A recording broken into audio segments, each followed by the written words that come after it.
Right, let us begin. Let's just have a little shake.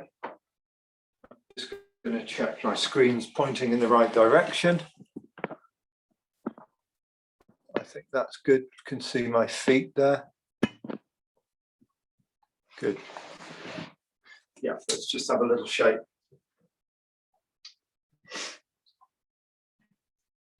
Rolling the shoulders. Beginning by planting the feet. Let the feet soften. Let the weight of the body press down into the feet. Feel the whole flat of the foot on the ground, the weight in the ball, outside edge and heel. The knees are open, the tail sinking, the chest lifting, the back of the neck lifting. And then with the out breath, settling into the posture. Just start with the beginning move of the form, the hands lift, the body settles, the hands drop.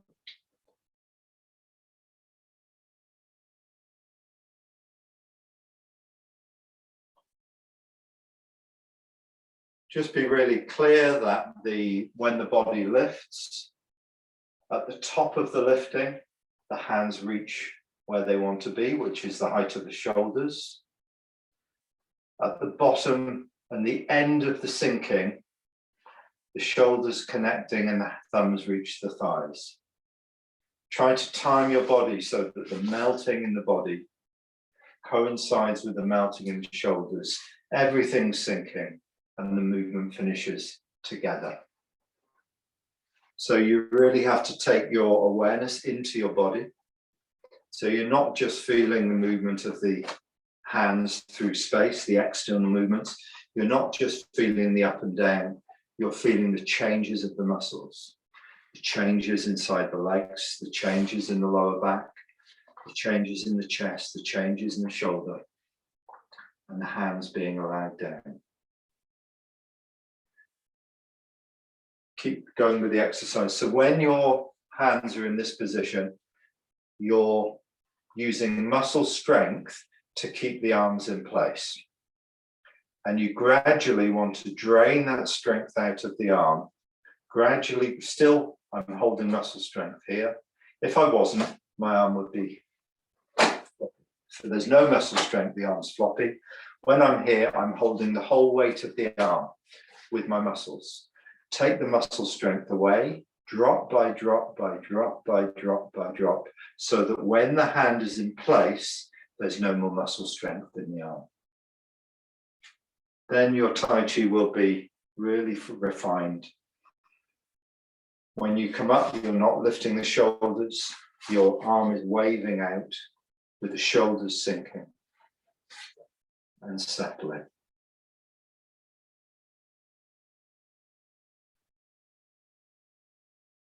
The legs are active, body's lifting, the chest is lifting, the arms are thrown out. The body's sinking, the center's dropping, lower back's opening, spine elongating, shoulders connecting, everything finishing. Feel very upright, very stable, very relaxed on the inside of the body. Taking unnecessary tension away and falling into alignment, letting gravity press me into alignment. Going into the first loosening exercise, exactly the same process as I turn to the corner and sink. Exactly the same process of opening the arms up, exactly the same process of connecting. So by the time I finish the movement, I finish the releasing. Trying to coordinate, not turning and then moving the arms, not flopping the arms, but slowly taking the tension away from the whole body, right through to the very end.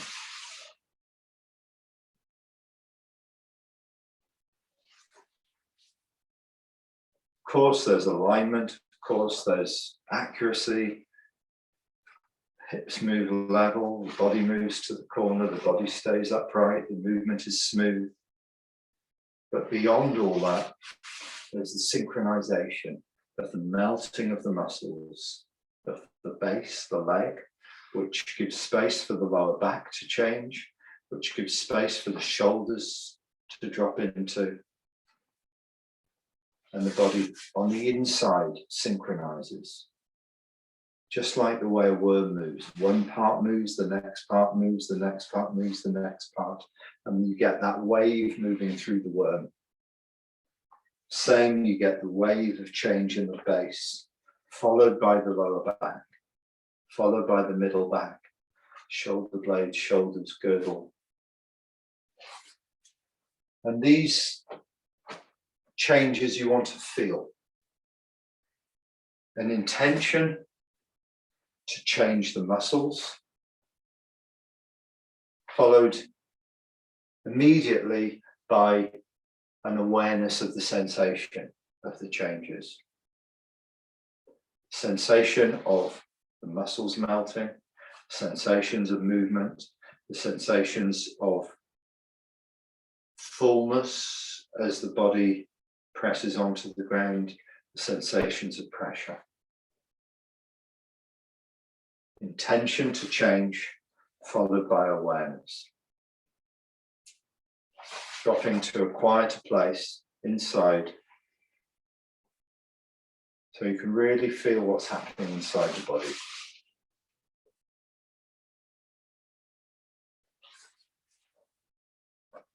I'm just going to have a look for a few seconds at what people are doing.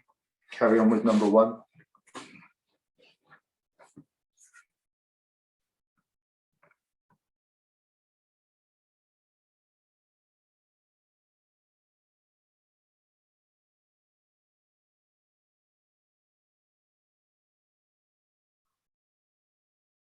If anyone's got any questions, you can ask.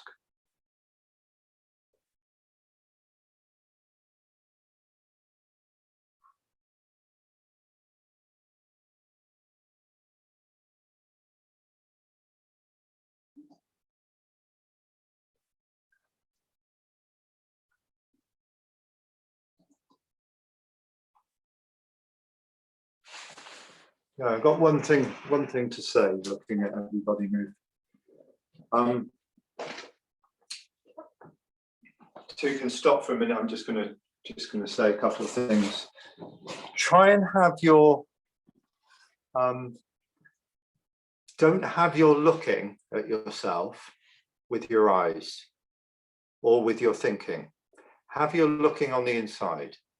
So you start to develop that part of you that feels what you're doing. So you say, I'm wanting to look at the shoulders or look at the hand. You don't have to kind of go to the hand from here. It's happening with the senses that are already in your arms. So you want to inhabit yourself in a way that isn't kind of like, I say, yeah, don't go out to your hand. Your hand is part of you already. You don't need to do something separate. So what I'm seeing is I'm seeing people kind of like checking on themselves, like dropping their head and just checking on themselves. Check on yourselves from the inside. Use that part of you that's resting already on the inside to tell you how you are. You don't have to do it from up here. And just see if that makes sense to you. I'm trying to find words to the difference between the part of you that's already understanding what you do, already knows what it feels like, and the part of you that's wanting to find it. And there can be a discrepancy between those two places.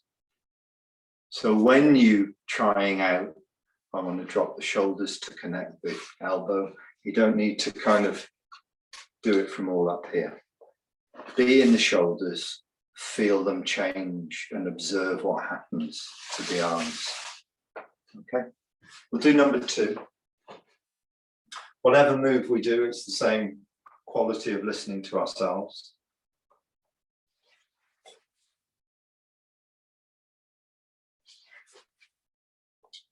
start the move with a clear intention to let go, not to move, but to let go. And that letting go is slow and smooth, with 75% focus on the body and the torso, the base leading the movements, the torso synchronizing and following, 25% on the arms. The main focus is on the torso.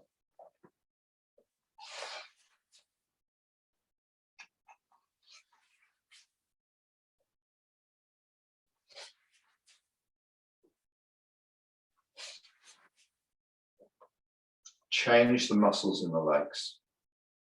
What effect does that have on the lower back?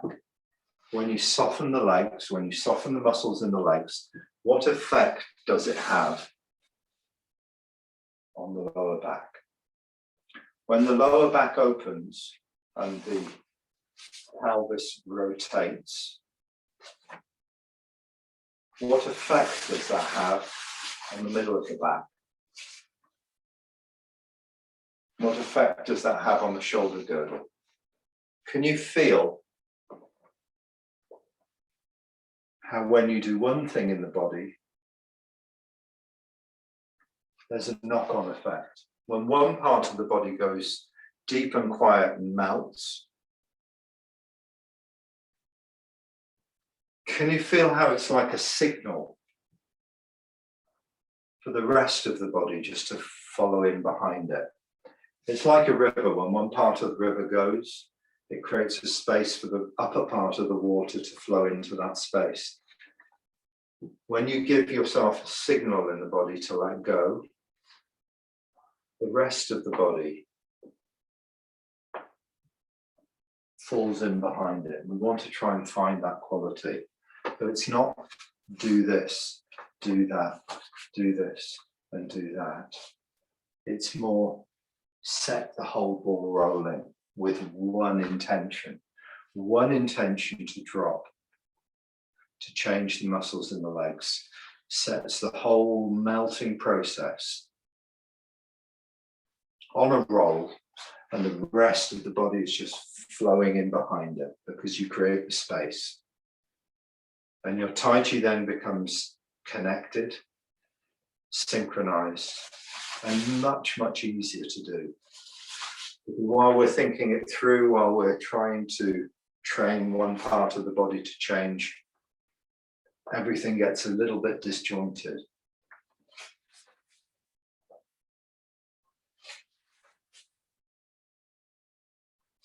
We want to make sure that these meltings and these changes of the muscles lead to being very connected and stable and loose on the ground. I don't feel heavy and pressed onto the ground. I feel very upright.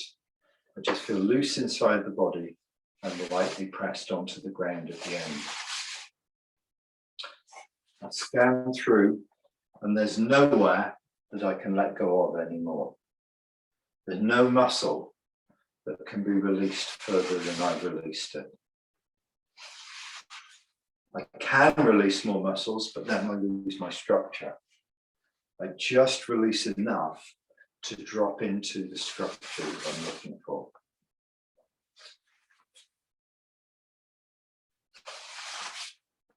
Do number 3.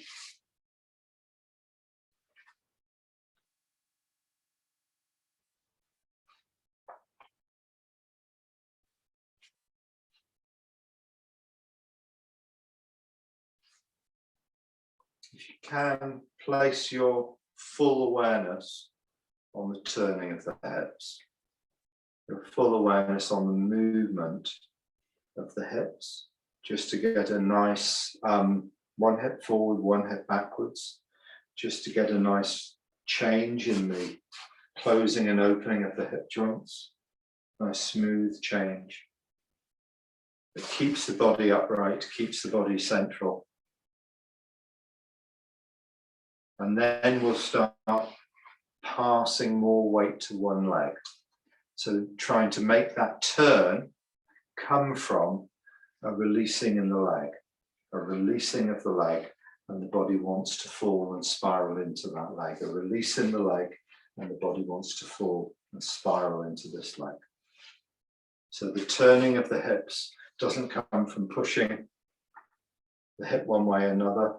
It comes from melting the muscles in the base, and the body wants to fall into that leg. If I take this leg away, the body wants to fall into that leg anyway. If I take it away gradually, it just falls in gradually. Once I get that going, I let my arms just hang. They want to move at the same time as the base anyway. And it's not much work while the shoulders coming forward to lift the hand. Finishing the sinking, finishing the turning, finishing the posture. And this quality of everything coming together at the same time is what we want to bring into the clarity of every posture in the form.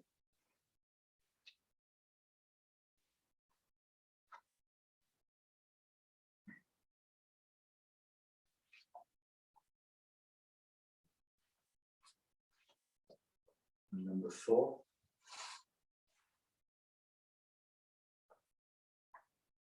Main focus in number 4 is the connection of the arms to the changes in the base. When I change the base, shoulders sink and the arms connect. This is the main focus in this exercise, because when the body's connected, the pressure from the ground rises up to the hands. Pressure from the ground rises up to the hands, not by pushing out the hands, excuse me, but by sinking. As I sink, as I release and connect, the pressure rises in the opposite direction, like pressing on a spring. When you press down on a spring, the force rises. When you press down on a beach ball, the force rises. When you soften your body and let it press downwards with gravity, the force rises through your body. But your body has to remain changing and has to remain soft for that force to rise to the hands. If there's any part of your body that doesn't change, it gets blocked and stuck. If there's any part of your body that's disconnected, it doesn't go through. You have to stay connected. So when you come round in the 4th exercise to here, you have to connect the body down. So the force that you're stacking up onto can rise through to the hands. Hands go out. And the body loosens.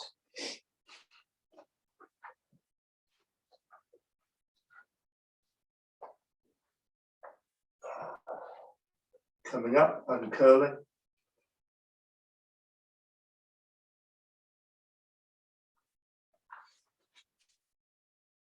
Because we've only got an hour, we'll go straight into the 5th loosening exercise.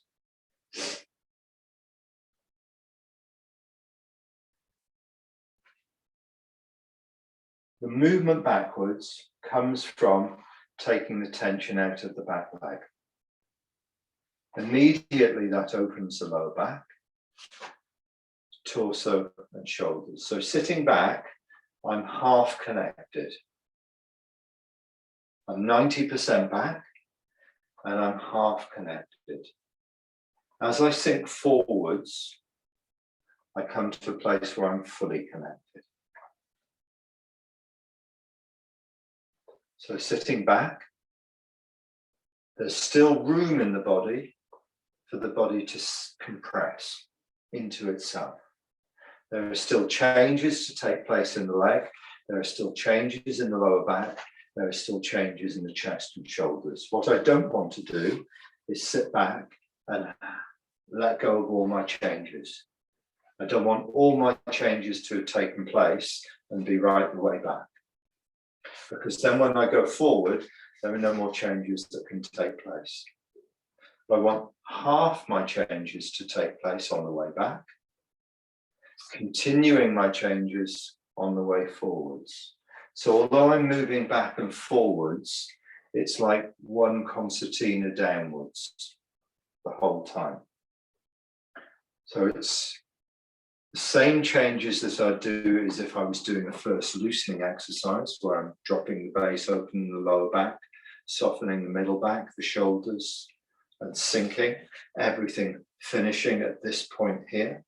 Whereas here I'm doing it halfway back, touch the back foot, and fully sunk in the center. Then I get a chance to sink onto the front foot and find the rebound. Halfway back, touch the back foot, 90% in the back foot. Compress into the center, through onto the front foot, and a wave comes through. Wave of rebound. The compression in the back leg is released as I sink forwards, but I don't move forwards.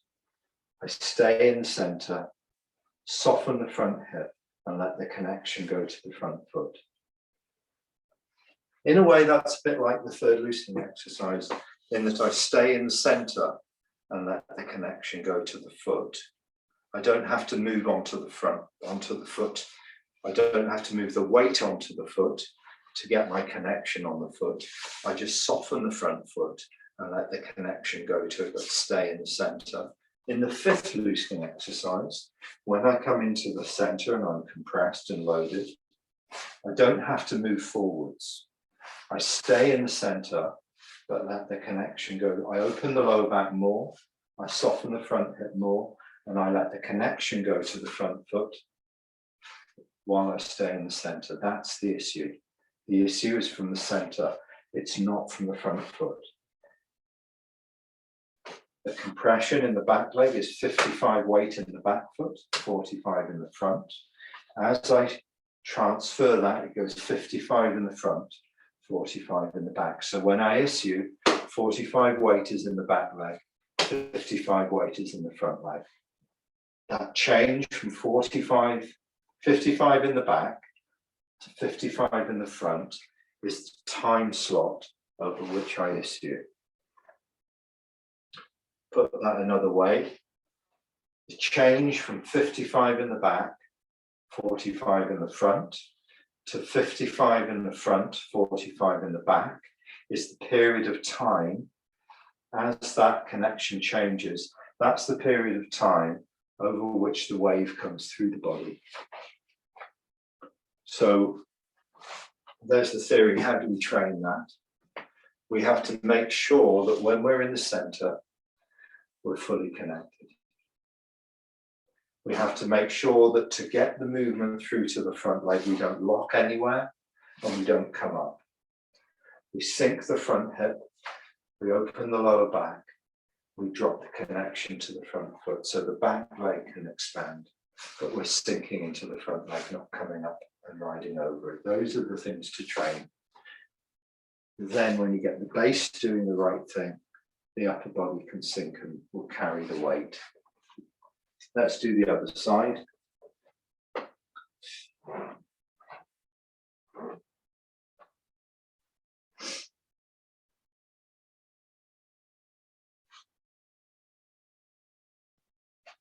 The movement comes from a muscle change.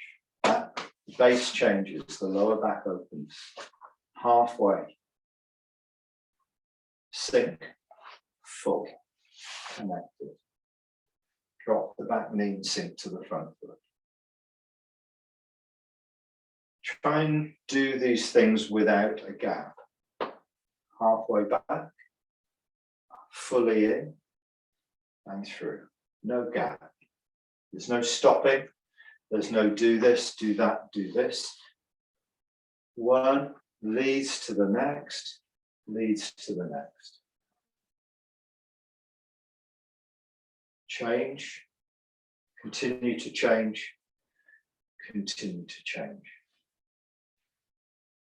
Moving around a circle. Sink and through. And sit right back.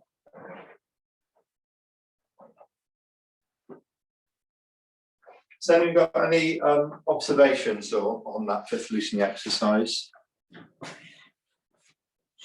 Is there anything I'm explaining that is kind of like you can't quite understand or can't quite do or connect with, or you need a bit more help trying to understand what to do? I'm aware on Zoom it's a little bit difficult to see what's going on with you while I'm doing it, so I'm just aware that takes place. Normally in a class, as I was doing the fifth loosening exercise, I'd watch everybody. I'd see what you were doing, and I'd modify what I was teaching with what I was looking at, what I was seeing. It's difficult to do that on Zoom, so I'm just kind of throwing it out and waiting for some feedback. See if it's hitting the right spot.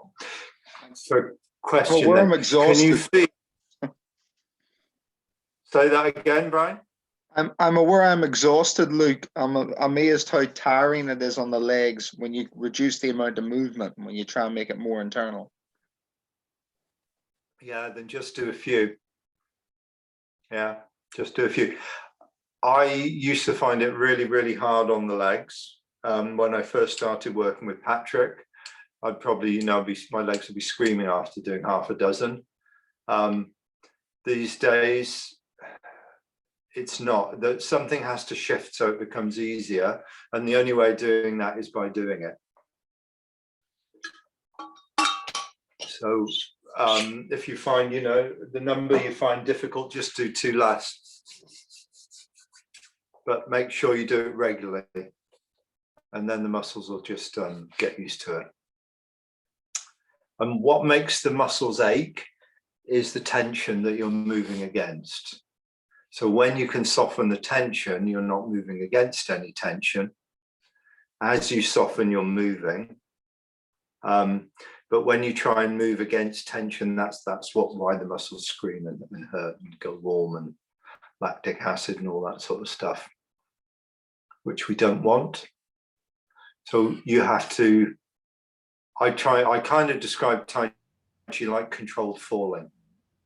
You're letting yourself fall into the center.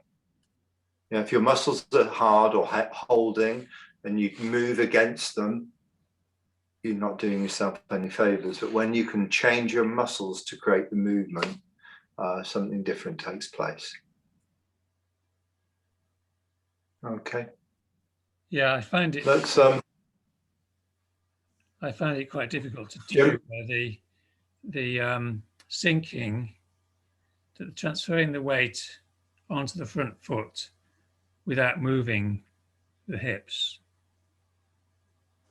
You say you transfer 45% onto the front foot, and then basically you stay still then. still on the outside. Yeah. Pretty much still on the outside, but a lot of changes on the inside. Because I find that you're staying in the centrally stable posture, but you're transferring much more connection to the front foot. You won't see much movement in that process. So now I've got 55 in the back leg, and I'm going to transfer 55 to the front leg. There's not much to see, but that's the process that you want, because the spring that you generate in the back leg, if I don't transfer to the front leg, will stay. If you think of my upper body pressing onto that spring's going to stay locked. But when I open the lower back and drop to the front foot, I'm taking the weight off that spring, and whatever is in that spring then can come out. So it's like you've got to take the lid off it for it to come out. So it's like with the beach ball, wherever my beach ball is, it's around here somewhere, can't find it. If you push on a beach ball, well, here's a little ball. If you push on a little ball, when you take your finger off, the pressure in the ball comes out. That's a really simplistic way of looking at it, but the legs are like a beach ball. when the back leg is loaded and sprung, this is vertical, the muscle through here, the ligament through here is stretched open. That force will stay where it is if the body presses down on it. Whereas when the body sinks to the front leg, what is ever in the back leg can come out. And that's what you're trying to do as you issue. The force to issue somebody comes from releasing the pressure in the legs. It doesn't come from anything you do in the hands. The hands stay soft, receiving, and the force from the base comes through the body. So there's a pressure change. There's a pressure wave that passes through the body, and that's what throws the partner. So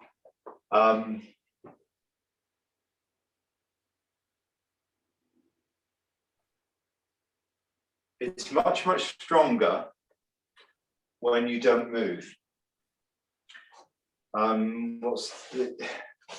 When the body is much quieter and stiller, and the pressure wave comes through the body, is very different from the body moving. When the body moves, you lose the pressure. I can't say any more than that, really. We'd have to do some push hands, which we can't do at the moment, partly because we're on Zoom and partly because of COVID restrictions anyway. But you have to feel those things to make them genuine. And you have to start to understand the difference between a buoyant pressure onto the ground and a held pressure. And that comes through training. It doesn't come through logical or thinking. It comes from feeling the difference between the whole body being fluid and bouncy or being stuck and held and strong, and softening the body so that you're really, really, really loose in your strongest posture. That's a kind of clue, really, what we're looking for. You're really looking to let go of all your holding tension and holding patterns in your strongest posture. So there's a real contradiction in Tai Chi between being strong and being completely empty and loose. And you have to make sure that that empty and loose isn't collapsing.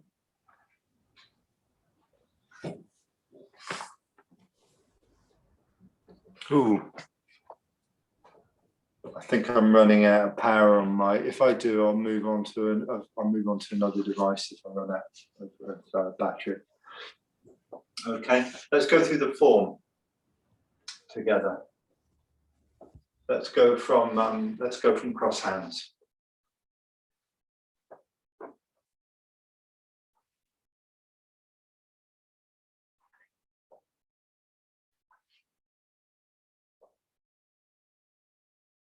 In cross hands, feel the feet, feel the crown of the head, feel the whole body like a letter A.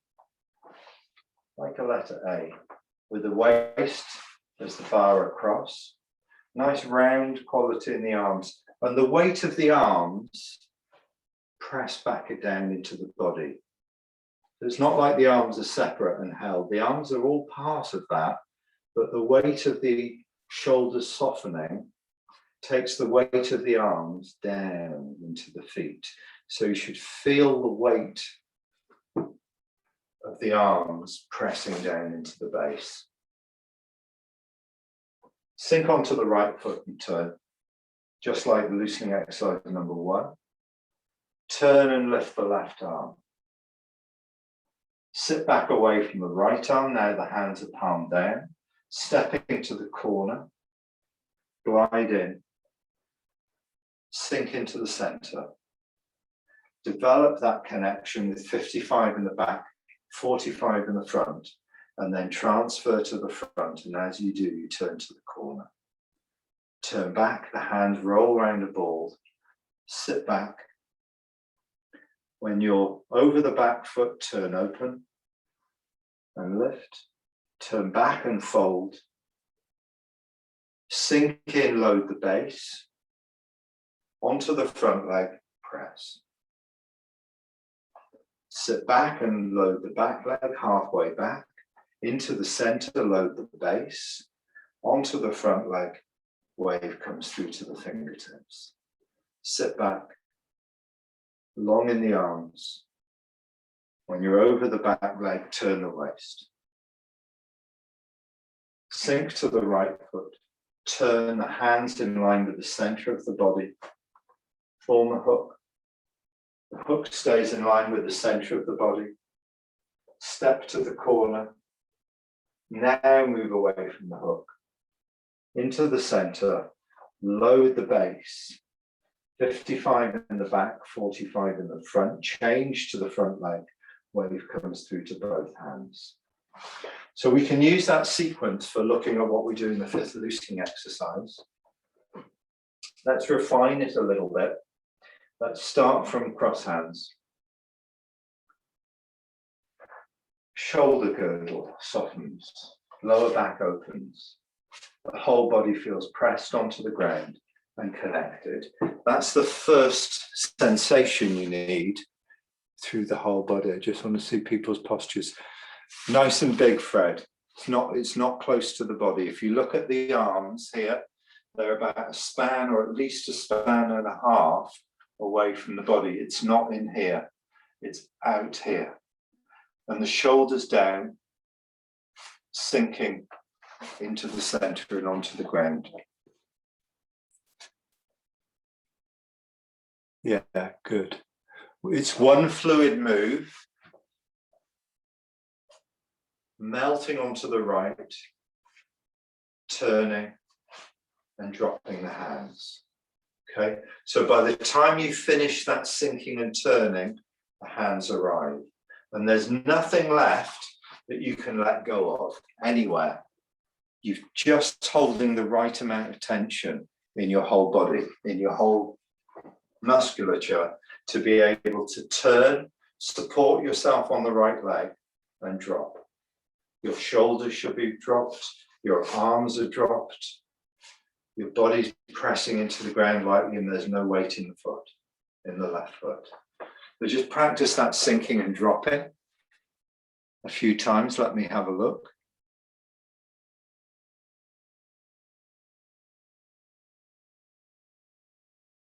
With it, the body's turning. With it, the body's turning.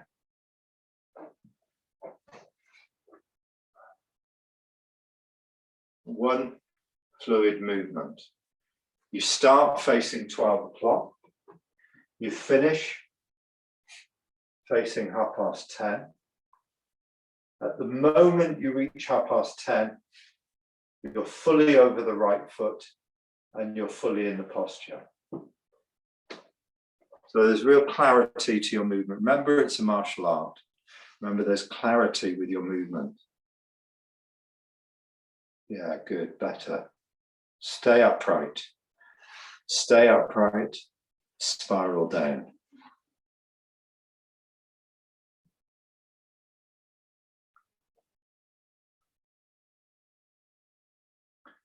Okay, next move. The left arm lifts exactly the same way as the beginning of the form. The way we lift the hands at the beginning of the form is how the left arm lifts. If you look at my left arm, it's in front of my shoulder. Here, okay? But my body's turning. So it looks like the left arm moves. It doesn't. I'll do it this way so you can have a look. I drop onto the right leg. My left arm comes straight up. As I finish my turn, it arrives at the top and it's straight in front of the body, like I've just lifted the hands at the beginning of the form. So I drop onto the right. I lift the left arm. Now I'm facing 1:30. At 1:30, the right hand is in the kwa. I sit away from the right hand. And the right hand turns palm down. As I continue to turn on the left foot, the left hand comes in one span from the ear. I step, 90 degrees with the heel to face 4:30. I move in. As I reach the center, the ball of the foot touches. I turn, I sink onto the front foot and turn to the corner. Okay, but it's quite accurate, the movement. I've been doing it with the beginners this class, which is why I wanted to go over and make sure you're kind of 3 steps ahead from them. So I want to go over that, look at what you do and make sure we're right. And then we might have a little bit of time for some of the kicking section as well. Okay, let's do it together. Cross hands, shoulder girdle is released. Shoulders are rolled open and you feel the weight of the arms sinking into the middle, sinking onto the feet. Turn, releasing the tension in the body. Turn, staying over the right foot, throwing the left hand out and up. When you finish the turn, you're facing 1:30 and the left hand reaches the top. Just check it's in front of the shoulders. The right hand is in the kwa, in the right palm. Sit away from the right hand and the right hand turns palm down. Keep turning onto the left and the left hand comes in 1 fist from the ear.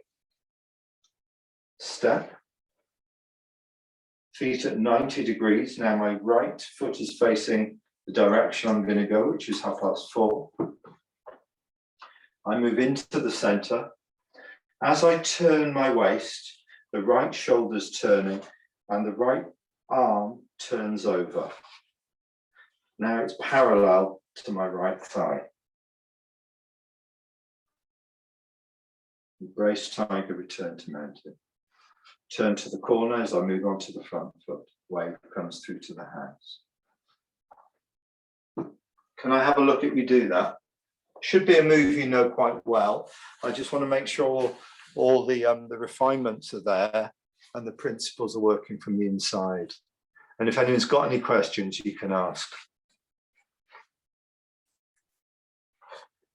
Tim, when you move, the hands right open out, all the joints open. So when you lift the left arm, the hands right open, level, just like the beginning of the form. So when the hand comes out, it's to here with all the joints open. Don't have it come to here, have it come right to its extremity, lightly open. Throw the arm out.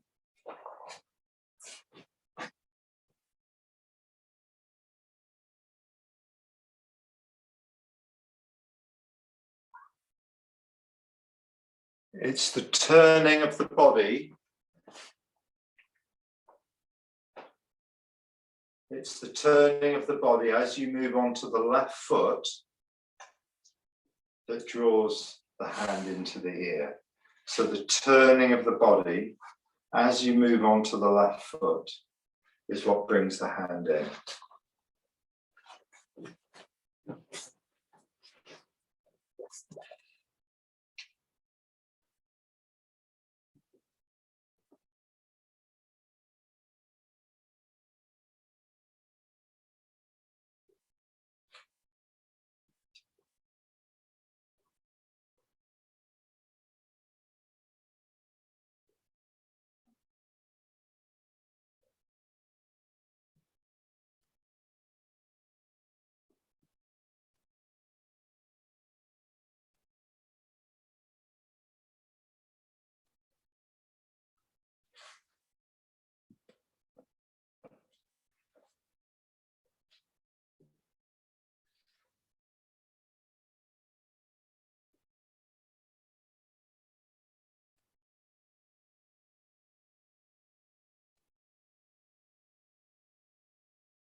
Christine, when you sit back, sit away from the right hand.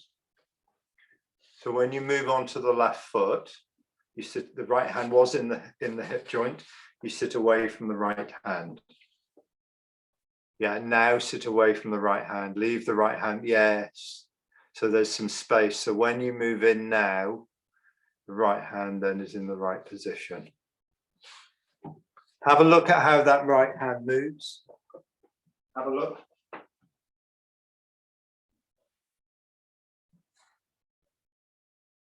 throw the left hand out. This right hand, when you sit away from it, it stays exactly where it is. My body's moving away, and the arm gets longer because the shoulder's moving away from it, and it turns palm down. Space opens up between the body and the arm, the hand. And it comes from the shoulder. I'm moving back to my left foot. Now I'm over the left foot and the hand opens up. So when I move in now, the turning turns the hand over. Carry on. Carry on just a couple more times so I can see everybody.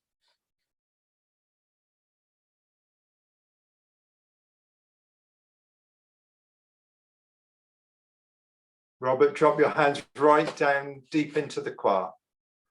Drop them right down, yeah, right down deep into the thigh joints. Yeah. That ensures the shoulders are sitting, the shoulders are released, fully connected. Then turn, throw the arm out, palm down.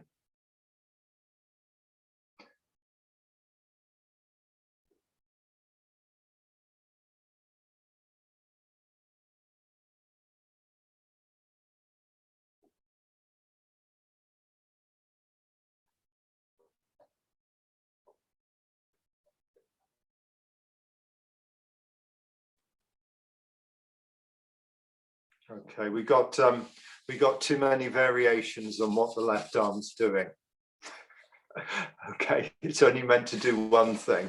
The left arm lifts exactly the same way as the beginning of the form.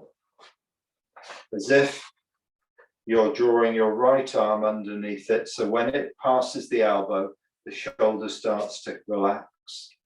When it comes to the wrist, the elbow starts to relax. So a wave goes along the arm. That's the movement you want when you're throwing the left arm out. So when you drop to the right, now, as I turn the body, the left arm lifts exactly like that. Then I sit away from the right.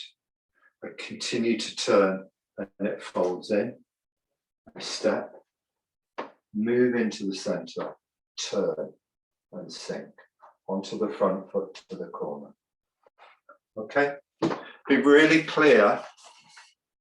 This seems whimsical. Okay, it seems whimsical. It seems pedantic's the word, not whimsical. It's really important how you move your arms because we want to take the tension out of the arms and we want to make sure the body's connected. If you're using the muscles in the arms to move your arms more than you need to, forces won't travel through your arms. And I'll tell you a story while I'm at it. When I trained with Patrick, for the first 15 years training with Patrick, what he'd do is, as you were doing push in the form, he'd come in and just gently hold your wrists with 2 fingers, like that. He'd gently hold your wrists. And it was almost like, just like holding onto a sheet of paper, really light, really, really light. And for 15 years, he said to me, too much tension in your hands. And he said the same thing for 15 years. I'm going, I can't even tell I've got tension in my arms. And it's only when I started really to work with the shoulders that this part of the arm, from the elbow to the hand, can be completely empty. Because if from your elbow to your shoulder is connected, this bit's really loose. This bit has to be connected. If your elbow's connected and your shoulders are connected, this bit has to be connected and it can afford to be really loose, right? And the trouble is, lightness in the hands, what feels light in the fingers is when you're holding them with too much tension. But when you really let go of the weight of your arms, actually they feel quite heavy. and it's almost a counter feeling to the lightness you think they should be. Because you think they should be really light, but we make them light by holding too much tension in them. When you take the tension away, they start to feel really heavy. Just a pointer really from what kind of my own practice. So why do I say that? Because 15 years is quite a long time to be told the same thing again and again.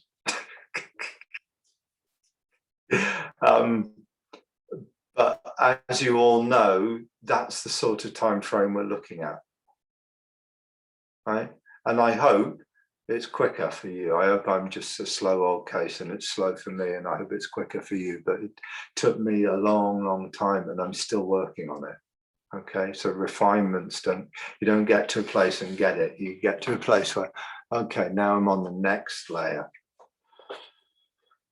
Okay, so try and move the hands really accurately with as little tension as possible. Just enough force to make them move, not too much. Not too much pressure. Yeah, much better. What I'm seeing there is much better. It's good to highlight these things.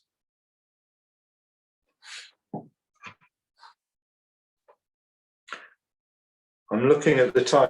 At the beginning of the class, Fred asked me to go over the kicking section, which I know is a section a couple of you want. I know Brian wouldn't mind if I went over it again. I'm going to do it properly next week. I don't want to rush it, and I don't want to go over it, but I will definitely go over the kicking section next week in detail. If anyone has any questions about the kicking section, then email me. And I'll definitely spend half an hour on it next week, and we'll look at it in detail. Is that okay, Fred? Give us a thumbs up if that's all right. Good. Okay, great. Good. Let's go over that section again. Cross hands. First off, plant the feet. Make sure the bones in the feet, melting the muscles so the bones can spread. The whole foot, the awareness is in the whole of the foot. The knees are open. The lower back is open. And the weight of the center feels like it's pressing down into your legs. From there, the chest lifts. Back of the neck opens, dropping the chin, softening off the whole body. Softening off the whole body, of course, when I'm holding my arms up, I'm carrying the weight, just the weight of my arms are being held. If I completely relax my arms, they're going to fall. But to have my arms in this position, maybe the arm weighs 5 or 8 pounds. I need to have that amount of muscle tension to hold the arm in place. Just the right amount. And I'm taking that tension away, drop by drop by drop, so that by the time the hand reaches the qua, there's no weight in it at all. There's no holding in it at all. That combines with bringing my weight over the right foot and sinking, just like the first loosening exercise. So just the same way I take the tension out of the arms in the first loosening exercise and turn, so I'm taking the tension out of my arms here. Melting, sinking, turning, dropping, connecting. Make sure in this position you're fully connected. There's no unnecessary holding. You haven't collapsed.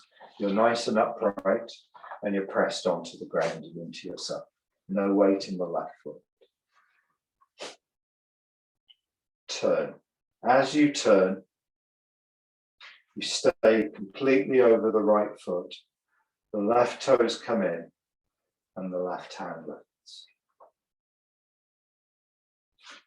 Pass the weight back to the left foot, sit away from the right hand. When I turn, continue to turn, the left hand folds in. These things can be slightly overlapping. I want to be 100% over my left foot and released, so that when I draw in the right toes, when I turn and step with the heel, I'm completely balanced over my left foot. Move into the center. As I do, the ball of the foot touches, the feet are at 90 degrees. Turn the waist. As I turn the waist, the right hip turns clockwise, the right shoulder turns clockwise, the right hand turns palm up.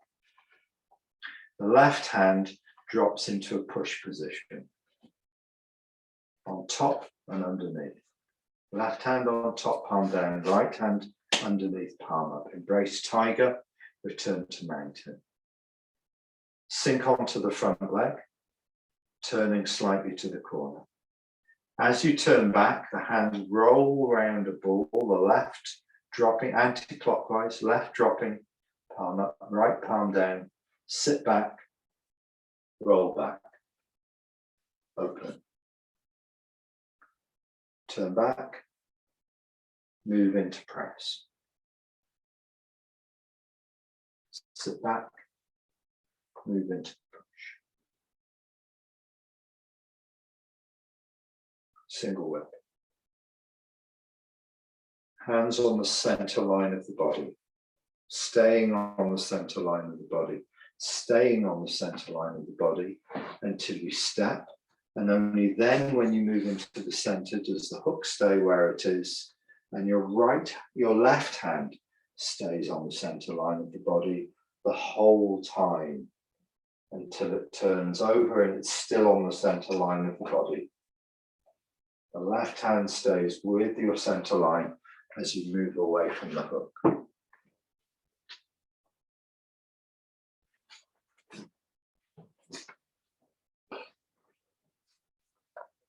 Does that make that whole move clearer for you?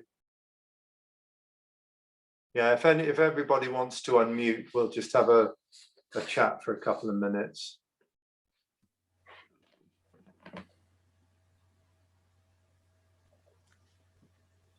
Yeah, I found that really useful. Thank you. Yeah, great. Good. I'd just like a bit of feedback of how we kind of like how these sessions are going for you, and if the detail in it is if the way of the Zooms are going okay.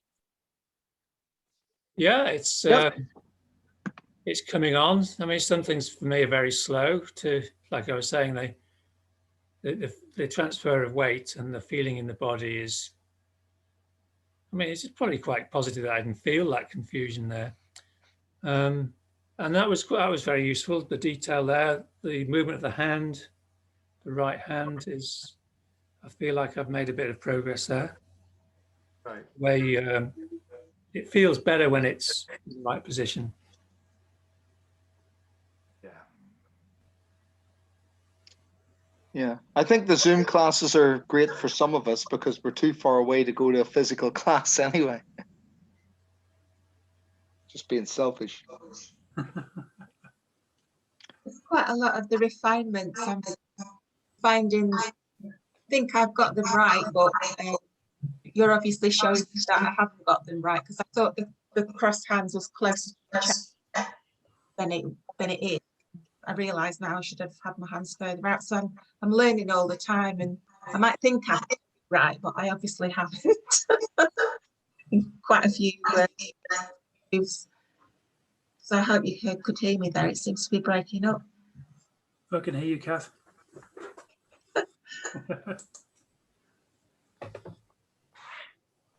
Look. Luke, you're on mute. Yeah, Luke's The muted. battery's died.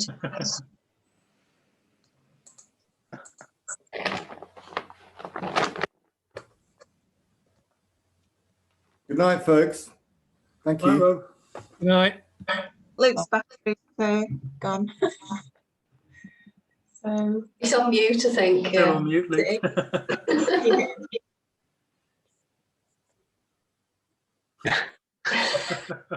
Right, see you next week. Bye. Bye. See you Cheers. later. Thanks very much. Cheers. Bye. Bye. Bye. Bye.